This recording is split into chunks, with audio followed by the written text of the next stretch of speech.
In a quiet Ohio town tucked between river bends and old bridges, there's a story that refuses to fade. A creature that keeps resurfacing. In police reports, in late night retellings, and eventually, in the strange, ever-shifting world of the internet. Some cryptids terrify. Some inspire awe. But the Loveland Frogman? It sits somewhere in between. It's uncanny, it's oddly charming, and it's almost impossible to fully deny. Assembling the symbolic parts of the design. Diodes, resistors, transformers, and all are automatically positioned by the pen, connecting them as it goes along. The Frogman isn't a headline cryptid. It's not Bigfoot. He's not the Jersey Devil. It's something smaller.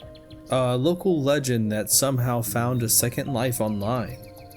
And that's what makes it interesting.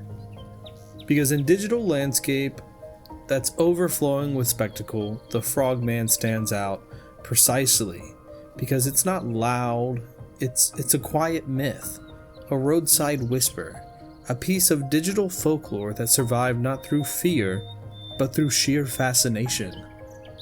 This isn't a story about proving anything. It's a story about why certain legends, they endure, and how the internet reshapes them.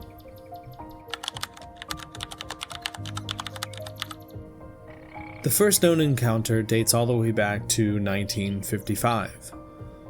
That's when a traveling salesman was driving through Loveland late at night when he spotted 3 figures standing underneath a bridge, then describing them as small, humanoid, and frog-like. Their skin is leathery, their eyes reflected the headlights. One of them, he claims, lifted a wand-like object that emitted sparks. It's so strange, yet it's oddly specific. And it becomes the seed of the legend. 17 years later, in 1972, the story resurfaces, this time in police reports. Officer Ray Shockey sees a crouched figure on the roadside.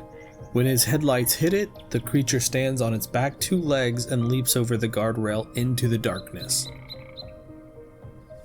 Then, 2 weeks later, Officer Mark Matthews encounters something very similar. He later claims it was maybe just a large iguana, but by then the story had already taken root. These encounters circulate through newspapers, campfire stories, and Ohio folklore books, long before the internet even touches them.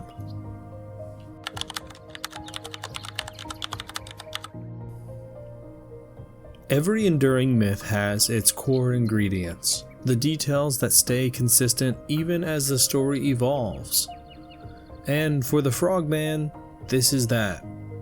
He is a small bipedal amphibian creature, 3 to 4 feet tall, with a frog-like face, often seen near bridges, riverbanks, and or the Little Miami River, always at night.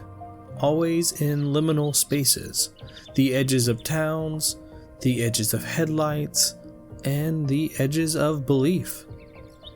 It's not monstrous, it's not violent. It is simple. It is strange. This is a quiet oddity that feels more curious than threatening.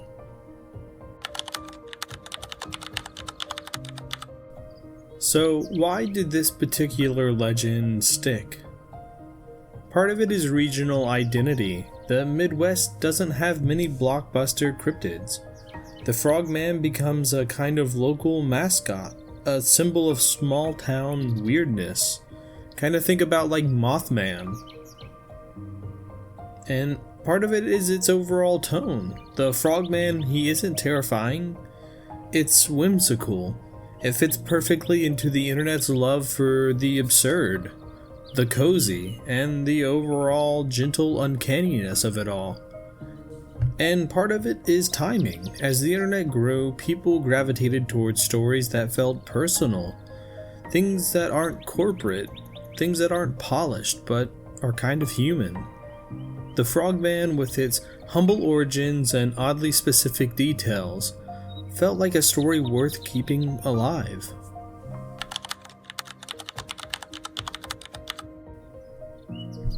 The Frogman's journey is a timeline of shifting mediums. In the 1950s to the 70s, he was just a roadside mystery. In the 80s to the 90s, it appeared in regional folklore books and late-night paranormal radio. And then in the early 2000s, cryptid forums and sites like Something Awful revive it, half serious and half ironic. By the 2010s, it became a meme cryptid, Tumblr fan art, Reddit threads, and then in the 2020s, it transformed again.